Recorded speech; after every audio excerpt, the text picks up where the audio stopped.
The golden stories में आपका स्वागत है। आइए सुनते हैं सरोजनी साहू की लिखी उड़िया कहानी अनसुलझी। सारी रात अच्छी तरह से सो नहीं पाई थी झुमका। सनऊ एक एक कर दरवाजा और खिड़की पीट रहा था, जिससे बच्चे भी डरकर उठ गए थे। जो मन में आए वह गाली देने की इच्छा हो रही थी झुमका को, अपने निकम्मे कोड़ी मर्द को। आधी रात में उन दोनों में जो चिल्ला चिल्ली हो रही थी कि सारे पड़ोसी जागकर अगर उन दोनों को वहां से निकाल दें तब भी वे कुछ नहीं कह पाती। बहुत ही छटपटाहट और बेचैनी के साथ गुजरी थी उसकी वह रात। पिताजी आए थे दीपावली का उपहार लेकर, और भाइयों के लिए व्रत रखा था उसने। पिताजी कह रहे थे, चलो दीपावली इस बार हमारे साथ मनाना। तब भी झुमका नहीं गई। महीने 15 दिन बाप के घर रहने से हाथ से दो घर निकल जाएंगे। आने तक तो बेटा बेटी भूख प्यास से तड़प कर मर जाएंगे। वह मास्टरानी तो और ज्यादा मर जाएगी। उसके घर दिन में एक बार नहीं जाने पर वे जमकर गाली देती थी। महीने में 15 दिन के लिए गई तो वे सहन नहीं कर पाती। उसके घर में तो काम भी कम है। वह आनन फानन में घर में 10 जगह ताला लगा कर जाती है। 9:30 बजे वहां से चली जाती है। अग्रवाल के घर में बहुत काम है, पांव से सिर तक। 2 झोड़ी झूठे बर्तन। नवजात शिशु को लेकर 4 बच्चों के 2 कपड़े गिने से कपड़े हो जाते थे। 2 बाल्टी। मालकिन भी बहुत चालाक, कहती है वॉशिंग मशीन मैं चला देती हूँ, तुम धोए हुए कपड़ों को खंगाल कर सुखा दो। अगर कोई मैल छूटा हो तो उस कपड़े पर तुम ब्रश फेर देना। 10 तारीख को पैसा देते समय कहती है कि कपड़े तो मैं मशीन से साफ करती हूँ, और 2 बर्तन और घर पोंछने के लिए क्या तुम्हें 300 रुपए देंगे? रखिए 225 रुपए। झुमका सोच रही थी, अगर उस दिन वे अपने पिताजी के साथ चली गई होती तो आज ये दुर्दिन नहीं देखना पड़ता। उसने सब तो बेच बाच कर खा लिया, अब उसके पास बचा ही क्या है? शराबी, जुआरी, सट्टेबाज सभी गुण थे उसमें। अभी 2 घंटे पहले पैसे छीनकर लेकर गया। जाते समय कहकर गया, इन चंद पैसों के लिए मर क्यों रही हो? रुको, आज देखना मैं जीतकर कितने सारे पैसे लेकर आता हूँ। दिवाली के दिन रात में जुआ खेलने से लक्ष्मी घर में आती है। पैसा जीतने के बाद हम लोग दिल्ली चले जाएंगे। दिल्ली जाने की बात सुनकर झुमका की छाती धड़क उठी। जहां हर दिन सिर छुपाने की जगह नहीं, खाना बनाने का घर में सामान नहीं, हाथ में जितने पैसे थे वे सब खत्म हो गए। तब घर में काम काज कर बहुत ही कष्ट के साथ पैसे कमाकर वे लौटे थे उड़ीसा को, और फिर एक बार दिल्ली जाएंगे इस बेवकूफ के साथ। साथ में होंगे और 2 बच्चे। उस समय तो दिल्ली जाने के सिवाय कोई रास्ता नहीं था। 2 भाइयों की एक बहन। पिता स्टील प्लांट में सफाई का काम करते थे। शादी के लिए एक अच्छा वर ढूंढ रखा था। झुमका की छोटी भाभी से सनऊ राखी बंधवाने के लिए उसके घर गया था। एक दिन रुकने की जगह पर 5 दिन रुका था।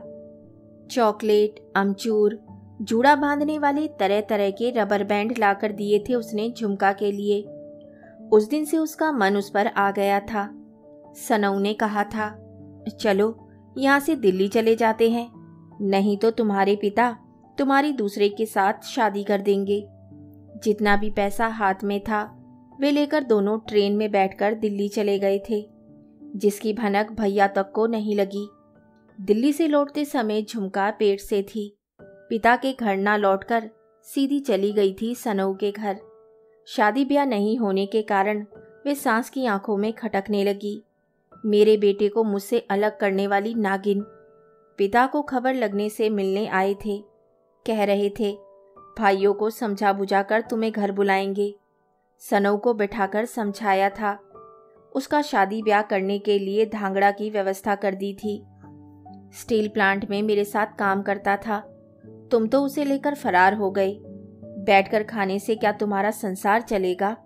जाओ कुछ काम धाम करो और अपना पेट पालो। सनऊ ठेकेदार के बंगले पर काम करने जाता। एक दिन की 70 रुपये मजदूरी। झुमका को आधा देता और आधा पी पाकर उड़ा देता। तब झुमका कुछ भी कमाती नहीं थी। नहीं पीने से उसके शरीर की थकान कैसे मिटेगी। तब वे सोचती थी। मजाक मजाक में एक दिन मिस्त्री ने करनी से उसके हाथ को खरोच दिया। उस दिन वे उससे मारपीट कर गुस्से से काम छोड़कर आ गया। बहुत समझाने के बाद कभी ट्रैक्टर से बालू उतारना तो कभी मन होने से घर द्वार की पुताई करना आदि काम करता था। उसके बाद हफ्ते में 1 दिन या 2 दिन 5-6 दिन बैठकर रह गया घर में। सास ने उसको खाना नहीं दिया, घर से बाहर निकाल दिया। किसी घर के बरामदे में पॉलीथीन ढककर 2 दिन आश्रय लिया था। आखिर में श्रीधारा ने खोली जुगाड़ कर दिया 100 रुपये भाड़े में। वह देख रही थी। जब सनऊ पेट भरने के लिए खाने की व्यवस्था नहीं कर पा रहा है तो वे भांडे की क्या व्यवस्था करेगा। श्रीधारा के पास रो धोकर अपना दुख दर्द बयान करने पर मास्टरानी के घर में काम दिलवा दिया था। झुमका के काम करने से सनऊ और आलसी हो गया। बच्चे को संभाल रहा हूँ दिखाने के लिए घर में बैठा रहता। जब तक झुमका घर नहीं आ जाती, क्या नाश्ता लाई हो कह कहकर खुद खोजने लगता था। झुमका का ससुर अच्छा आदमी था, बेटे का उत्पात समझ रहा था। उसने सनऊ के लिए कहीं ना कहीं से काम का बंदोबस्त कर लिया, मगर वे आलसी आदमी काम पर नहीं जाता था। एक समय जाने से दूसरे समय छुट्टी। फिर एक बार बाप और बेटे ने मिलकर एक होटल बनाई। जंगल से लकड़ी काटकर तथा टोकरी में मिट्टी पत्थर ढोकर एक दीवार बनाई। किवाड़ भी जोड़ दिया था। ठेके का काम। बिहारी ट्रक वालों को चाय और खुचरा पेट्रोल बेचेगा सोचकर बीच रास्ते में दुकान डाली थी। कुल मिलाकर 1,500 रुपया मिलता था बाप बेटे को। झुमका के लिए 1 पीस ब्लाउज खरीद कर लाया था सनऊ और बाकी पैसे को बाप बेटे ने मिलकर दारू में उड़ा दिया। झुमका को लगता था वही 1 हफ्ता उसके सबसे ज्यादा खराब दिनों का था। नहीं तो सनऊ इस तरह बातों बातों में रूठकर दिल्ली चला जाता। पिता ने तो उसके लिए नौकरी वाला लड़का खोजा था। सनऊ ने क्या मंत्र फूका कि क्या ऐसी बात कही कि उसका मन किसी और की तरफ नहीं गया। केवल मन में यही विचार आ रहा था कि बिना सनऊ के जीवन व्यर्थ है। झुमका ने अपनी साड़ी का आंचल बच्चों को ओढ़ा दिया। बाहर में कुछ कुछ बातें सुनाई दे रही थी। बस्ती के सारे आदमी सोए नहीं थे। पुलिस के डर से सामने वाले दरवाजे पर एक ताला लगाकर पिछवाड़े बैठकर जुआ खेल रहे थे। घर से तार खींचकर पिछवाड़े में बल्ब लटका दिया था। कैसे खेलते हैं ये खेल झुमका को पता नहीं। उसका पिता भाई ये खेल नहीं खेलते थे। खदानी इलाकों से राउरकेला ज़्यादा शिक्षित जगह है। उस घर में टीवी भी था। उसके भाई के पास लूना थी। यहाँ टीवी सीरियल देखने के लिए झुमका श्रीधारा को 20 रुपये भाड़ा देती। ये जगह मूर्ख लोगों की जगह थी। वे अपने बेटे को राउरकेला भेज देंगे। झुमका ने कपाल पर हाथ रखकर जुहार किया, हे माँ, आज सनऊ जीत कर आएगा तो प्रसाद चढ़ाऊंगी। इसके बाद वह उन पैसों से फेरी वाले से 1 आध कंबल खरीदेगी। इस खपरेली झोली में जितने भी पॉलीथीन ढकने से सुबह सुबह ठंडी हवा आती है। तरह तरह की बातें सोचते हुए ना जाने कब उसकी आंख लग गई। बाहर से चिल्लाने की आवाज़ सुनकर हठात उसकी नींद खुल गई। वे उस आवाज़ को पहचान गई थी। ऐसा लगता है दूर कुरेसर के घर में कुछ हुआ है। इतना नज़दीक से कभी नहीं सुनी। लड़ाई झगड़ा हुआ होगा। कुरेसर की औरत लंगड़ी है। लंगड़ाते लंगड़ाते वे ज़्यादा काम नहीं कर सकती। एक घर पकड़ी थी जो उसको निपटाने में दोपहर हो जाती थी। बेचारी गर्भवती भी थी। उसका आदमी बड़ा गुस्सेल था, लंगड़ी को पीटता। फिर भी वह कम बदमाश नहीं थी। पक्की चोरनी थी, चोरनी। चुपके चुपके सामान उठाकर कब कमर के खोसे में रख लेती थी पता ही नहीं चलता था। कितनी बार तो हाथ घड़ी, तो कितनी बार नथनी, कितनी बार 2 आलू, तो कितनी बार मुट्ठी भर सर्फ। जितना वे हथिया कर लाती थी कल मुहा कुरेसर जुए में उड़ा देता। छोड़ने के लिए अच्छा ही हुआ है। देखते देखते बेटी ने गुदड़ी के अंदर पेशाब कर दिया। एक बार तो झुमका के कपड़े भी भीग गए। भीगा खोसा खोलकर आंचल को बदल लिया झुमका ने। कपड़े का टुकड़ा लाकर गुदड़ी के ऊपर डाल दिया। उसके पास 2 साड़ियाँ थी, मगर उसकी बेटी पेशाब करके भिगा देती। कल काम पर जाऊंगी तब अगर इसी को पहन कर जाऊंगी। मास्टरनी नाक भो सिकोड़ेगी। नाक भो क्या सिकोड़ेगी कहेगी। उसकी बेटी तो और नाक फुलाएगी, कहेगी झुमका तुम इधर से जाओ, क्या महक रहा है। मास्टरनी कुछ भी बोल सकती है। बेशर्म होके पूछेगी, तुम्हारी बेटी का पेशाब? इतनी गंदी होकर तुम ऑफिसर लोगों के घर काम करने आती हो, तुम्हें खराब नहीं लगता है? तुम्हारे कहने पर तो रखी, तुम्हें और कोई घर नहीं घुसाएगा। अरे दयावती, हफ्ते में 5 दिन मांस बनाती है, मगर कभी थोड़ा झोल तक खाने को नहीं देती। रविवार के दिन हड्डी वाला मांस खरीदा, 2 टुकड़े मांस दिया था। तब कितनी बार कहा था, ए झुमका जाते समय मांस ले जाना। समऊ पठान के पास काम करते समय एक दिन आंतों के साथ रान या चाप के 2 टुकड़े छुपा कर लाया था। अब तो वे दर्जी के पास काम करता है, उस हटली में। कितनी बार कहा बचे कुचे कपड़ों से बच्चों के शर्ट सिल दे, मगर सुना नहीं। कहता था दुआस कटिंग करता है। कपड़ा बचाकर वे उसे बेचता था और दारू पीता था। कहाँ से और कपड़ा मिलेगा जो तुम मांग रहे हो? आजकल उसका मुझ पर विश्वास हो गया, इसलिए दुकान उसके भरोसे छोड़कर वह जाता है। चोरी करने पर रखता है। किवाड़ पर सांकल की झंझनाहट सुनकर झुमका समझ गई कि ये निश्चय ही सनऊ है। चिड़चिड़ाकर पूछने लगी, क्यों दरवाजा खटखटा रहे हो? बच्चे उठ जाएंगे। तू दरवाजा खोल। तुम्हें क्या चाहिए कहो। सोना हो तो आओ, नहीं तो जाओ, सुबह उठना। दूंगा भी खींचकर। बाहर से सनऊ उसे धमकाने लगा। अवश्य ही ये आदमी जुए में हारा है, नहीं तो इस तरह की दादागिरी नहीं दिखाता। हाँ हाँ, मेरे महीने की कमाई को भी जुए में उड़ा दिया। जैसे झुमका के भीतर आग जल रही हो, वह कहने लगी, तुम जाओ गड्ढे में पड़ो हरामी, मैं तुम्हारे लिए दरवाजा नहीं खोलूंगी। दरवाजे पर जोर से पैरों से धक्का दिया सनऊ ने। उसकी आवाज़ सुनकर दोनों बच्चे डरकर उठ गए।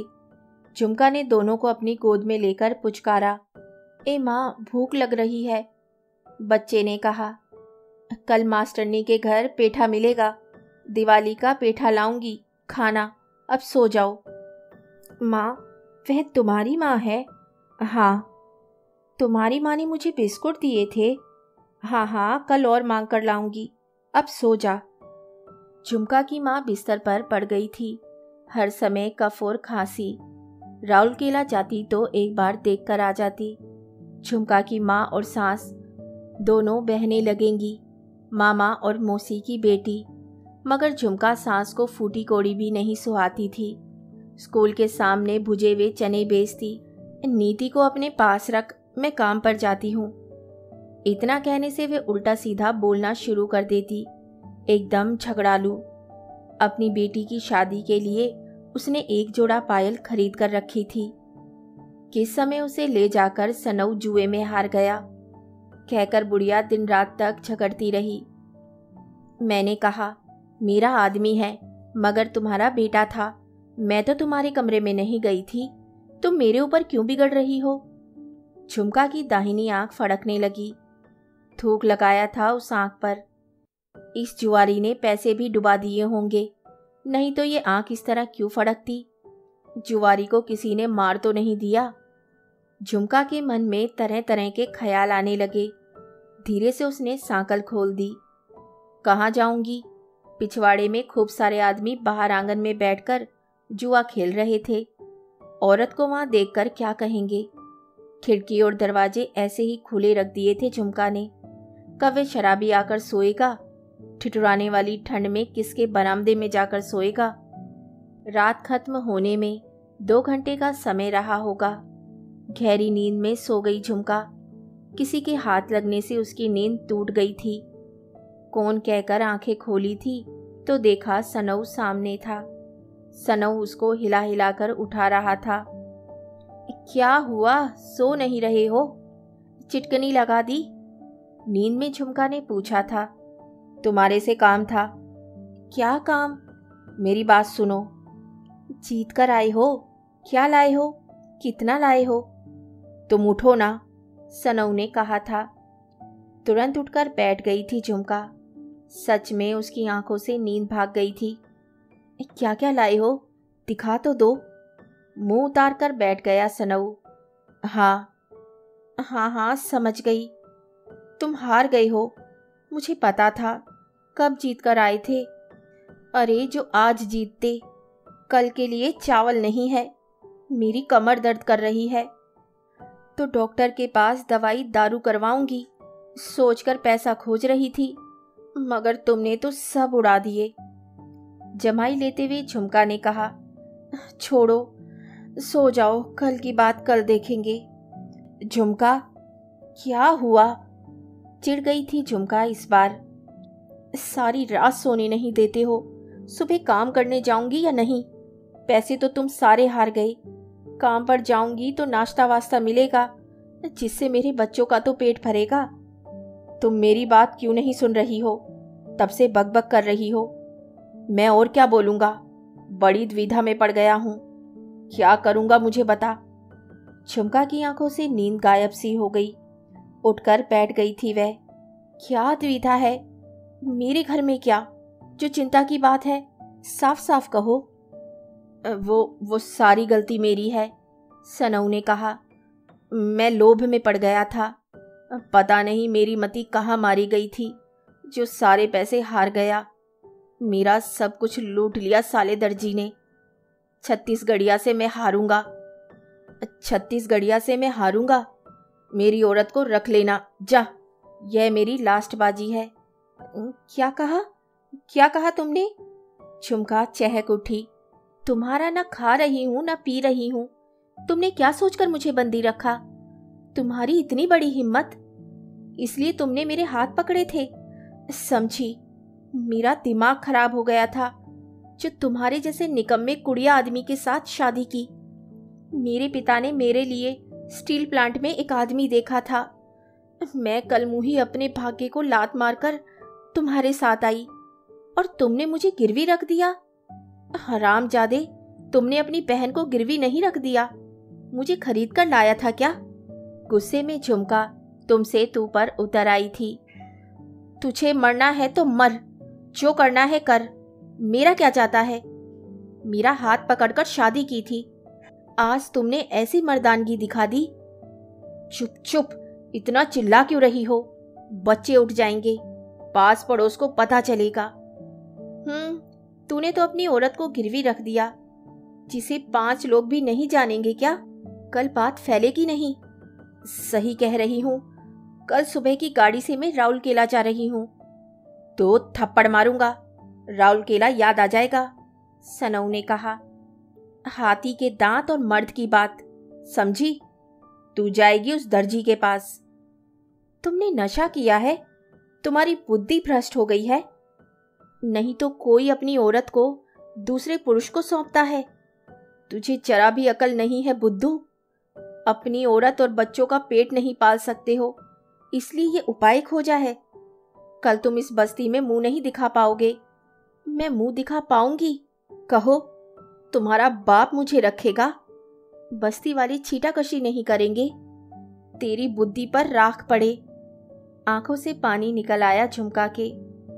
तुम जैसे जुआरी लोगों के बाल बच्चे नहीं, तुम्हारी कोई जाति बिरादरी नहीं। क्या खेल खेलता है? जो खेल खेलता है वह भाड़ में जाए। जो मेहनत करके लक्ष्मी लाई थी, उस लक्ष्मी को तुमने घर से बाहर निकाल दिया। मैं जा रही हूँ दर्जी के घर, और आइंदा तुम्हारे घर कदम नहीं रखूंगी। सुबह सुबह अपना सामान लेकर राउरकेला चली जाऊंगी। झुमका का उत्तर सुनकर सनऊ थोड़ा नरम पड़ गया था। कहने लगा, और 2 घंटे बाद रात खत्म हो जाएगी। तू मैदान गई थी या दर्जी के घर, कौन जानता है? कहो तो। तेरे वहां पांव रखने से हो गया। अगर उसने तुझे छू लिया तो साले को एक झटके में काट डालूंगा। मैं कोई तुझे इतना जोर देकर कह रहा हूं, तुम नहीं समझ रही हो। अब मुझे दर्जी छोटे मोटे कपड़े सिलने को नहीं दे रहा है और किसी दिन मैं उसे कटिंग सीख लूंगा। ट्रेनिंग हो जाने पर हम भी एक मशीन खरीद लेंगे, तब मैं मास्टर हो जाऊंगा। मेरी दुकान पर 2-2 बच्चे रखूंगा, काज और बटन सिलाने के लिए। सनू की बात सुनकर झुमका ने मुंह मोड़ लिया। तुम्हारी इन घटिया बातों पर मुझे विश्वास नहीं, बहुत देख लिया है। कुछ समय के लिए दोनों चुपचाप बैठे रहे। झुमका सोच रही थी कि वे किसकी शरण में जाए। पूरी की पूरी बस्ती तो नशे से ग्रस्त है, आंखें होने पर भी सब अंधी। अरे तुम्हारा घरवाला कह रहा है तुम जाओ। सनऊ ने अपना मुंह खोला। तुझे डर लग रहा है? जाओगी तो मैं तुझे रास्ता दिखा देता हूं। झुमका की आंखों से मानो आग निकल रही हो। यह आदमी है या? मन करता था कि मुंह पर थूक दूं। गुस्से से वे तमतमा उठी। आंचल में बेटी सो रही थी। धीरे से खिसक कर उसकी तरफ आई। जैसे तैसे साड़ी पहनकर मन ही मन सोच रही थी, मैं उधर जाऊंगी जहां मेरे कदम ले जाएंगे। रेल लाइन पर अपना सिर रख दूंगी। संभाल अपने बच्चों को। दरवाजा खोलकर एक एक कदम रखकर वे बाहर चली गई। कहीं दूर पटाखे फूटने लगे। पिछवाड़े में जुए के खेल का एक दौर पूरा हो गया लगता है। तभी तो बस्ती में कोई आवाज सुनाई नहीं दे रही। टेकरी पर चढ़ते समय उसे डर लग रहा था। उसे ज्यादा डर लग रहा था उस अधेड़ उम्र के दर्जी के बारे में सोचकर। पियक्कड़ जुआरी, बच्चे और औरत को विलासपुर में छोड़ दिया है। उसके बेटे को चित्ती सांप काटने के बाद। उसका बेटा सांप काटने से मर गया था। इतनी उम्र होने के बाद भी औरतों पर डोरे डालता है, इसलिए अपने बालों में खिजाब लगाता है। किसी जन्म में पाप किया होगा, तभी तो इस जन्म में बेटा मरा है। फिर भी पाप संचय कर रहा है। मैं क्या करूं? सोच रही थी झुमका। नशेड़ी के पास मेरी इज्जत जाएगी। गुस्से गुस्से में मैं घर छोड़कर बाहर तो आ गई। मेरी अकल पर ताला पड़ गया था। पीछे मुड़कर देखने लगी थी झुमका। पीछे केवल अंधकार, आगे में दर्जी दुआस का मकान। दुआस उसी समय शायद पहुंचा था उसके घर। खिड़की दरवाजे खुले थे। खू खू कर खांस रहा था। यदि उस आदमी ने उसे खींच लिया तो? अगर बाघ की गुफा में बकरी आएगी तो वह क्या उसे छोड़ेगा? पूरी की पूरी निकल जाएगा।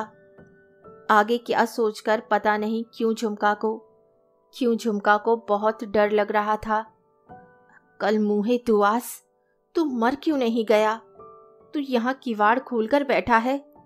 इस बुढ़ापे में तेरे आशिक पने को धिक्कार। मेरी बदनामी होने से होगी। कल यदि मैं तुम्हारा नाम काउंसलर के पास शिकायत ना कर दी और तुझे अगर पुलिस की हाजत में नहीं बिठाया तो मुझे मत कहना हरामजादे। झुमका लौटने लगी। सनऊ ने कहा था, तू तो केवल अपने कदम रख कर आ जाना। उसने कदम रख दिया। पीछे से दुआस ने आवाज लगाई, कौन है? कौन है वहां? मैं सनऊ की औरत। हो, तुम आ गई? दुआस ने कहा। झुमका कांप उठी। उसका शरीर पसीने से तरबतर हो गया। दरवाजे की चौखट पर आकर खड़ा हो गया दुआस। उसके मटमैले दांतों की हंसी। अरे अरे, खेल खेल में हार गया तो सचमुच में तुम आ गई। जा जा घर को जा। आंखें बंद करके वहां से भागी झुमका। उसे भीतर ही भीतर एक अपमान अनुभव होने लगा कि इस जगह वे अपना मुंह छुपाएगी। झटपट लौटते समय उसका पेट काटने लगा। मैदान की ओर जाना था, मगर वे पानी का लोटा तो साथ में नहीं लाई थी।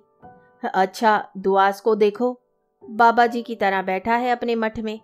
औरत उसके आगे समर्पण कर रही थी, फिर भी लौटा दिया। मेरे शरीर में मलमूत्र की गंध से, मेरे काले कलूटे हाथ देखकर। घर के दरवाजे तक वह आ गई थी। धीरे से घर के अंदर चली गई झुमका। और कौन सोएगा? रात खत्म होने लगी थी। सनऊ सोया ही था शायद। उसने पूछा, आ गई क्या झुमका? उठकर बैठ गया सनऊ। मुझ पर गुस्सा कर रही हो? झुमका ने कुछ नहीं कहा। एक बात पूछूं, गुस्सा तो नहीं होगी? सनऊ कहने लगा। सच सच बताना, उसने तुझे छुआ तो नहीं? क्रोध से आग बबूला हो उठी झुमका। मन ही मन कहने लगी, तेरे ऊपर बिजली गिरे। कहानी सुनने के लिए धन्यवाद। तो इसी के साथ मैं आपसे विदा लेती हूँ और कल फिर मिलती हूँ एक नई कहानी के साथ।